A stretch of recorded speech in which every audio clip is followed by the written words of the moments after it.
By now, you might have memorized this graphic, and the latest computer models haven't changed very much. Most of us are in for a bunch of snow between 1 and 2 feet beginning tomorrow afternoon.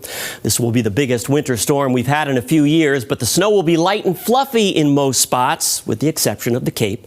Good evening, everyone. Ken McLeod with you. Our bitterly cold temps today are just the appetizer here. Keep in mind, this is going to be a long-duration event that'll play out into mid-Monday. So before we get to the Patriots, we've got team coverage from the BZ Weather Team. Let's get started with Chief Meteorologist Eric Fisher. Hey, Ken. Good evening, everybody. As we get ready for this storm, we're talking about it all week, almost there. Today was plenty cold to set the stage. Watching Sunday into Monday. Tomorrow begins between about 10 a.m. and noontime and then fills in pretty quickly from that point. The heaviest snow about 4 in the afternoon to 11 o'clock at night. And that's where some rates of 1 to 2 inches or even more per hour are possible. It's also the strongest window for maybe some thunder snow to be in the mix.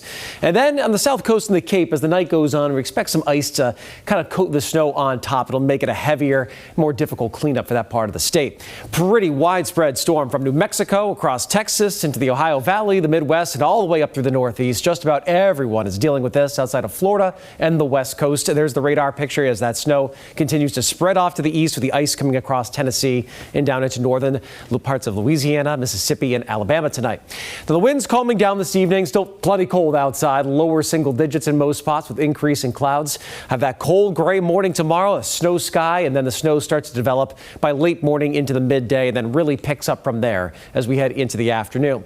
So here's how the whole thing plays out. There by 11 and 12 o'clock, the snow is starting to develop. Really cold at the beginning. Temperatures start to rise for some. So as we get into the evening, this is where it's really coming down out there. We start to climb into the 20s, even some low 30s near the coast as we go into the evening. We're going to stay in the teens for those interior spots.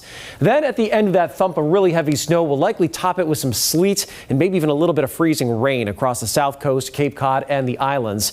And then on Monday, we're not done. Now, the storm is past its most aggressive phase, but there'll be scattered snow throughout much of the day into the early evening on Monday. And I would expect about 1 to 4 inches of additional snow on top for that last phase. But no changes to the snow forecast. 12 to 20 for most of the area, 6 to 12 on the south coast and the Cape.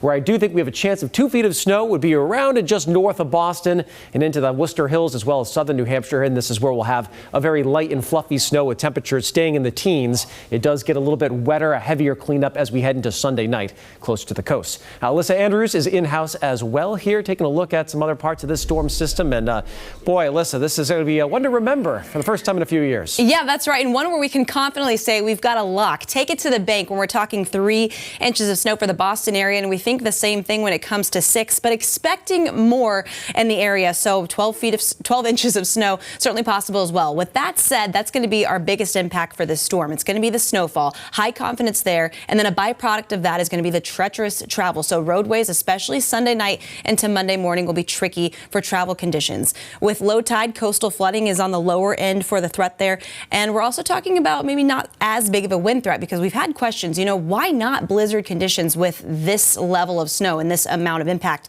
And to do that, we need to meet a criteria. So we need at least 35-mile-per-hour winds sustained for a good period of 3 hours with snow falling and blowing. And we need that to drop visibility to a quarter mile or less. And that to all happen over the course of 3 hours. Now, while these winds may kind of teeter into that edge into that zone with winds gusting around 35 and a little bit higher, it looks like we'll stay just under that threshold. So good thing is that the winds aren't the biggest part of this forecast, but getting ready for a lot of snow to come our way.